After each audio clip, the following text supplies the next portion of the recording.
Broadcasting from the business capital of the world, this is the Podcast Business News Network.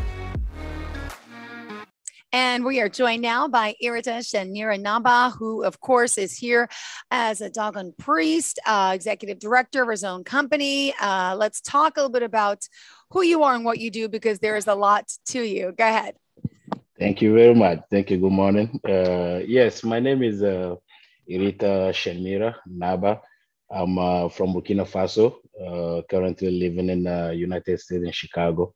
I'm the executive director of the Earth Center of Maanu, Inc., a nonprofit organization promoting and preserving the indigenous cultures and spirituality and philosophy. So I'm actually in the Chicago location, but we have. Oh, you are? Okay. I thought you were in Africa. I didn't know. Okay, great. Yeah, I just came back from Africa. And I'm right now in Chicago, and we have other locations in America, 5 other locations in America, in Houston, Texas, in Baltimore, Maryland, in Newark, New Jersey. Wow. And, yes, and then that's close to us. We're in New York, so yeah, I know Newark. Wow. Yeah, we have one coming out very soon. At the beginning of 2022, we open one upstate New York. Very soon. One of our temple will be there to be also serving people from there. So we have 2 other centers in Canada, in Toronto and Montreal. Wow. And then 2 other in England, London and Coventry. So yeah, we just, trying to reconnect human beings to the original ways of life, principles and values. Is that what chem culture is? Because you say you're promoting and preserving the chem culture. So the earthcenter.org. Give us the background of it and how it was all came to fruition, and what is your mission? Yeah, well, the Earth Center was started by my late father. Taking the time to, salute him for all of the work he did. And he started this organization in 1995 in Chicago over here. And he was given the permission by our temples and royalties and the dignitaries of our temple, the guardians, we call them the keepers of safekeeper. So they were the one to give him the permission to, bring the initiatic values and of our culture back to the state, to the Western countries, to allow people to also have another way of doing things and reconnecting with nature, reconnecting with the universal laws, and reconnecting with the self. Because in every human being life, values and we have like all of other kind of values that we really work for and fight for as human being, especially the modern human being. But also we trying to reconnect the human being to the original values that those who lived, on earth before us kind of share with us. Yeah. So that's really how we started everything.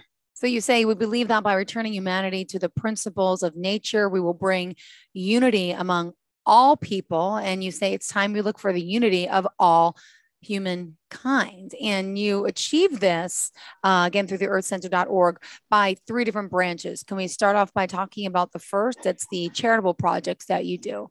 Yes, the charitable project is called Project Iritah, for sure. That's the branch that allow us to also support, people who have been keeping all of these values, together.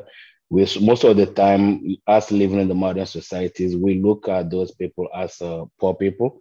We look at those people as people who don't have because of the lack of, development and equipment and all of that.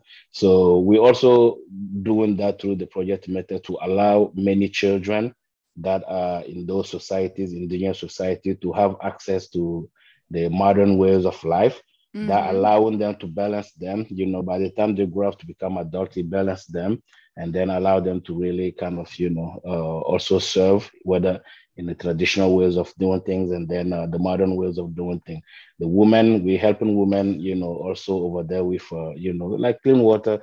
That's water is life. That's the main thing. So we do all of that. So we just trying to revitalize, all, aspect of life of other people. Yeah, we come in the West, we see how everything is, let's say perfect when it comes to human life and all of that. And then we'll go back. We have people in those indigenous cultures where they have like nature against them, meaning, sometimes they have like drought, inundations and, those kind of things. So we're trying to, at the same time serving on this side in the modern societies, we're also trying to give back to the traditional societies by making sure even the societies are also standing on the same, podium at some point, in human life. Got it. And then next up, it looks like you're talking about the doggone initiation. So what is that? I'm not familiar with that type of spirituality. Could you explain that? And some of our listeners, it may be new to them as well. Yeah, the Dogons are known to be actually the Dogons are one of the tribes that's the most studied right now in the world. People study us a lot because of us being able to know about the existence of Sirius star, and then the galaxy's constellation in the sky. Anytime we lift our eyes, to look in the sky, so our forefathers were able to connect, with those stars, and then learn from, the galaxies, and learn from the constellations and all of that. And then things that they encrypted and then archives that, people are really finding like it was too long ago. It wasn't even like no technology. We didn't use any technology that we know to do it, but with our own ways of doing things. How do they do it? How do they do it? They were able to, just put themselves in nature, like in the principle of nature, and try to harmonize themselves with what nature decides. So this is the reality. I'm just going to put it very simple to make it clear for everyone. We're trying to understand how the planet Mars is affecting human life on Earth. We're trying to understand how planet, all of the other planets, Venus, the sun, the moon, all of the other celestial bodies are affecting human being on Earth. But what we forget is that, we are just kind of distracting ourselves because we forget that we live on another planet. That's part of the, a group of planets. So at some point, our ancestors were able to be like, if we understand very well the planet on which we live, which is also a celestial body, then it will be easy to understand all of the other celestial bodies. So we went from there, they were from there, and then are trying to harmonize themselves, understand, and then take care of the planet we're living on. And that planet also allowed them to be able to, discover all of the other realities. So our spirituality is based on only bringing human being to understand that the tree standing in front of you is an entity that also, has the right to live and then express itself and has a manifestation. Any bird, any ant, even the ant, the smallest ant we see on the ground, also has a way of living. So it's almost like, harmonizing ourselves with ourselves, because, killing a tree may kill something in me, or killing an ant may kill something in me. So our ancestors were able to reconnect, with all of the values since the time of the pharaohs. When we speak about Africa being the cradle of humanity, and then the pharaohs, and Egypt being like the origins of every civilization and all of that. So our ancestors were one of the echelon, tribe or groups of people that were also working, on the side of the pharaoh. So we try to bring the temples of in Thebes, the temple of Abydos, the temples of Memphis, and all of those temples, all of the archives were not lost, because people think that civilization is dead. It's not dead, because we migrated from the valley, the Nile Valley, to the western part of, Africa, just to be able to preserve, what was already acquired by those before us. So that's where we kind of, trying to now bring that back to humanity, to say, okay, if Egypt is the origins of everything, every civilization, yeah, we still have, the archives and everything that we saved. We still live in that culture. Let's bring it back, and then allow human being to also at least know where they're coming from. Because every civilization needs to have a root, needs to have like a foundation, needs to have like an origin. So we working to bring people to kind of reconnect with the spirituality, but also the philosophy, the ways of life of those people then. Wow. And we do that And hometown. now, where did you grow up? Just curious. I grew up in Africa. I grew up in Africa, and that's actually what even Project Merita is doing, because I grew up in Africa being educated, traditionally initiated, going through all of the rite of passage that everybody in my culture, in my village has to go to. And then at the age of 8, 9, yeah, that's when they decided to send me to school. And then I went to school. Once you are really harmonious with nature, anything else can be possible. So then I was able to also excel in, the colonial school. But I studied French first. Then after French, went to college and then finished everything. And then I started learning English. And then, I am trying to, live the two worlds. Your English is amazing, but that was my question, because here you are in the United States at times, and then you're back home in West Africa, and you're getting to see both worlds. You live it and experience it in a daily, every day. And some of us in the United States may be naive to what's happening over there and some of the needs of your people and what they're going through. How is the education over there? How is your program providing access to education, to food, to water, to all that as well? Yeah, we would say, our governments in Africa are trying to do the best they can do, but trying to be like someone is difficult. Yeah. Up until that person that you're trying to be like, decide to look at you as someone that they need to also elevate at some point, because we don't know what, the next century, is reserving to the modern societies as well. Because at some point, the indigenous societies were like high over here. And then, they went, other way. And then the modern society as the one kind of holding everything. But if we have to consider that, everything goes around and all of that, we think, whatever the modern society is, and every, human being in the modern society, the government, whatever they're trying to do to help our communities back in Africa, I think there's still more to do. There's a lot more to do, but we cannot depend on only the government. That's the reality. As human being, with 2 arms and 2 feet and, a good brain, you put everything in place as well to kind of reclaim your place around the table, so that you can get to also, present what you need. Education wise, well, I can be like one of the example, of how the education, is going in our communities. And then if we have to talk about, the everyday life that people go through, I think that's the difficult part of it, because we can just go and build schools, we can just go and then build hospitals, but at the end of the day, people are struggling to make both ends meet. Yes. Because they depend on what? They depend on farming, and then it's like traditional farming. They don't have like the mechanization of everything. They don't use machine to farm. So the farming is just like to cover a period in a year. And then after that period of the year, they have to struggle to maintain to get to even like the next period. So the woman, for me, it's more about the woman, because every human being, for you to think that you have some dignity, you have to really show respect to the woman because of your mother. Because of the mother, the one who gave birth to you, you have to always look at a woman a certain way. And, for us in Project Iritah, our work is more focused on making, our women back there, the girls, back there, make their life a little bit easier, because, we see them getting old before even their age. Why? Because of all of the work they have to do. I see people in New York, I see people in Chicago, women like, they call themselves hardworking women and all of that. I appreciate that, I respect that.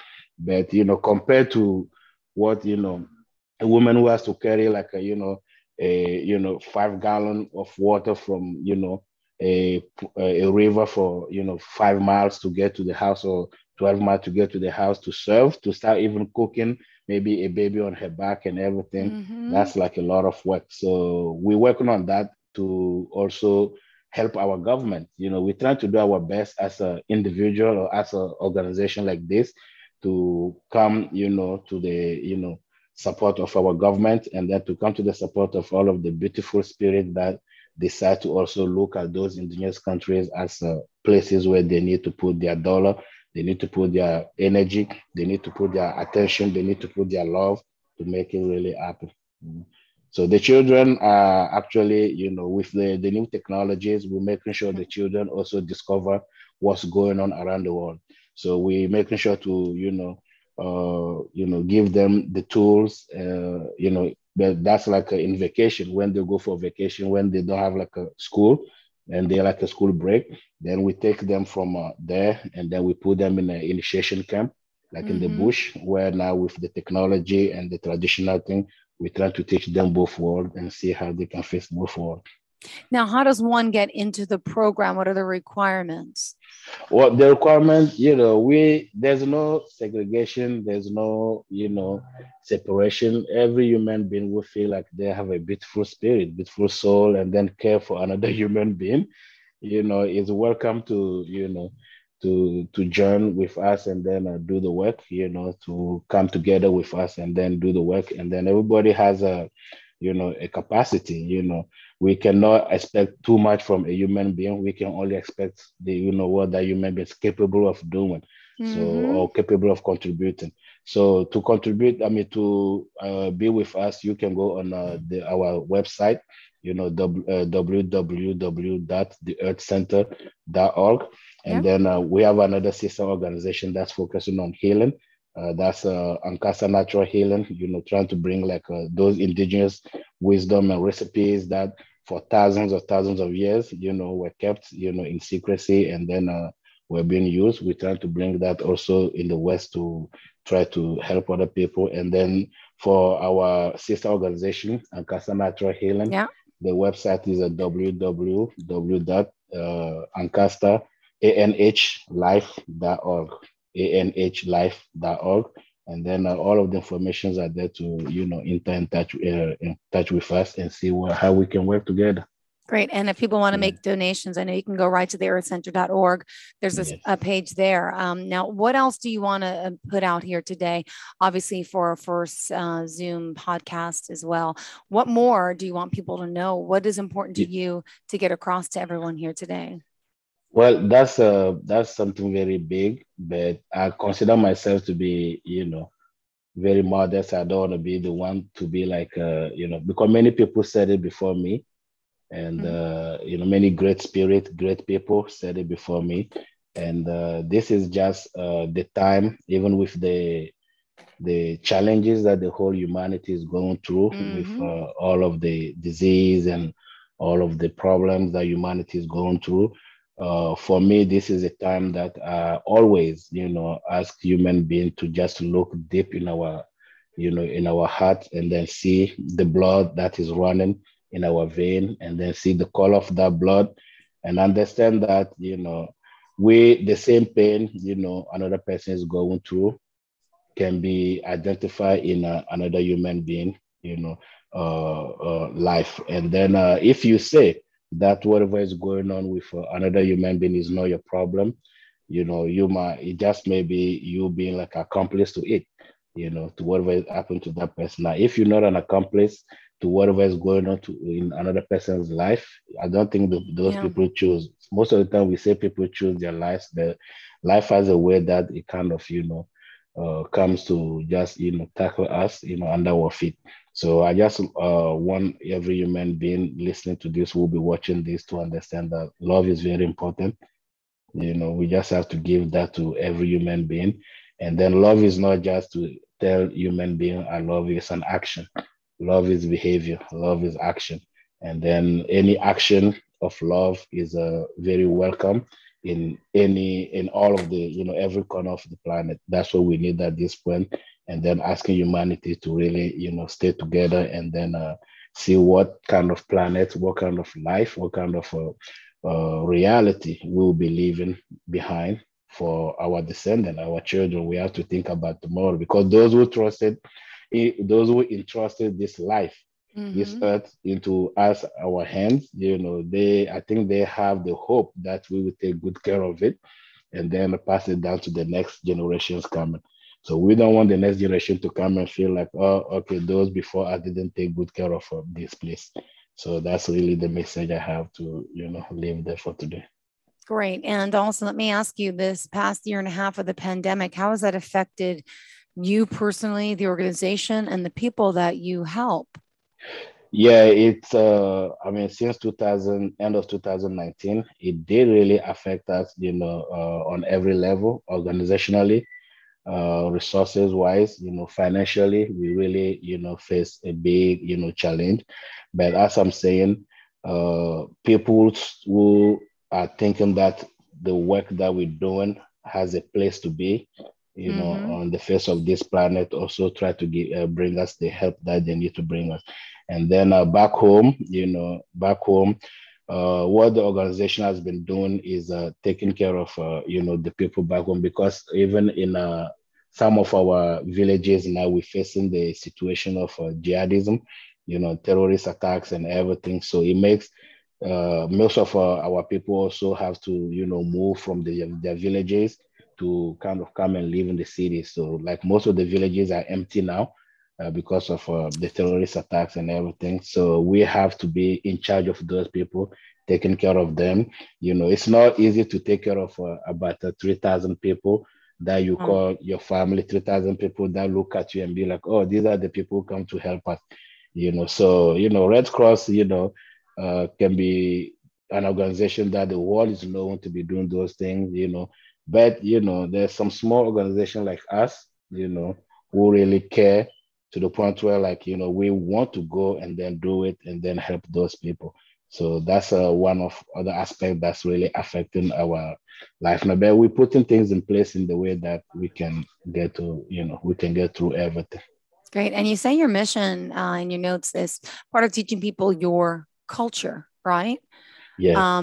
So can you give us some examples of your culture? I mean, I know you clearly have great belief system about women and taking care of them. What other things in your culture do you think it's important to get out there? Yeah, in my culture, we really focus on investing in the human, investing in the human being. What because we know about only investing money, investing ideas, but we also know about investing in the human.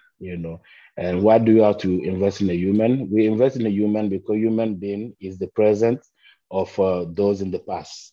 True. And then that human being is the in the present, is the future, is the representation of the other human in the future. So being in the middle of two generations or two realities, so we ask the human being to live a life of quality, with good morality. That gets the human to also understand that they are not just living a personal life or individual life, but they have like those who kind of trusted that to them, and then those also will be dependent on them, depending on the kind of life that they live. So we really work hard on making sure that we are a community. The community is the biggest thing, for us. Family is not just the people that give birth to you or the people that you live in the house with. Family also is people that you face, those with who you face experiences. You go through experiences, you face challenges together. And family is also these people, these other spirits that step by step, you make yourself to become something, to the point where in our culture, the whole village can be considered as one family, because what's happening in one house is known in all of the other house. If there's hunger in one house, all of the other house will have to make sure to come and then take care of that house. So that's really like one big aspect of our culture, and how we've been maintaining ourselves for over, let's say, 4,000 years. That we've been maintaining ourselves since the fall of the civilization in Egypt. Yeah, for over 4,000 years, we've been maintaining ourselves that way, sustaining ourselves and taking care of ourselves in that manner. And also, what is the publication side of your company? Is it Rising Firefly Production? What does that do, and how does that help? Yeah, the Rising Firefly publication is actually one of our branch that is we want to rewrite history, because at some point a lot of people wrote about indigenous people because they thought we didn't know how to write, or we didn't have like writing, we didn't have a way of writing, maybe we didn't have literature. Maybe we didn't know poetry. Yeah. Maybe we didn't know all of those things. So we created, that branch to make sure that, we give the perspective of, life coming from the indigenous people as well. Meaning we want to rewrite the history. We want to write about ourselves instead of somebody, Mr. Joe, just leaving, Iowa State to go to, my country to try to stay with me 2 weeks and then come and write about me. We can write about ourselves. So that's the main reason why we send people to school. We send children to school now to be the one to write about ourselves. And then because we understand that writers make the world, writers make the history. So we have to do that. So in our publications, we put a lot of information about our ways of life, a lot of information about our belief, our culture, or things that are happening, our philosophy. We even put all of that, our poetry and everything. We write about those, and then we share it with people to also get a perspective about many of the things that we do, the way we live. All right, we just have 2 minutes left. What else do you want to add before we got to get all of your forms of contact? Thank you very much. I just want to thank you for the opportunity. Thank you. And, my goodness. You're really beautiful and very open and very, And so are you. I'm extremely impressed by all you've done. And it's great that we get to meet. For those listening on the radio podcast, they're like, what? But we're meeting face to face today in one of our first Zoom sessions as well, which you also have access to. So it's good to put eyes to eyes, face to face, because I just feel more connected that way. But really, with all you're doing, the best of luck. And to our listeners out there, if they can help out, make a donation, tell us the website again. The www.theearthcenter.org, and then the sister organization is www.anhlife.org. Perfect. And for volunteering as well, you need volunteers, I'm sure, as well, right? Yeah, we accept volunteers. We accept, people who want to come and even apprentice, those who want the apprenticeship to learn our ways of doing things and everything, and to kind of balance themselves as well. I mean, to have something to add to who they are. In my culture, we say, be like you. And then apart from be like you, learn to be like me, and then put you on top of me. And that's together. Beautiful. Thank you again for your time. Have a great day. And to all of our listeners, the same. Stay tuned where the show is on the way.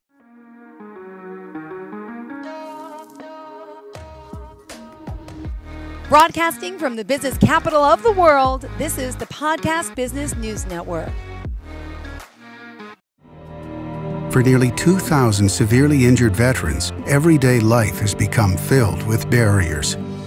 Day-to-day simple tasks can become pretty daunting. I have to carry my chair up 2 flights of steps or have somebody do it for me.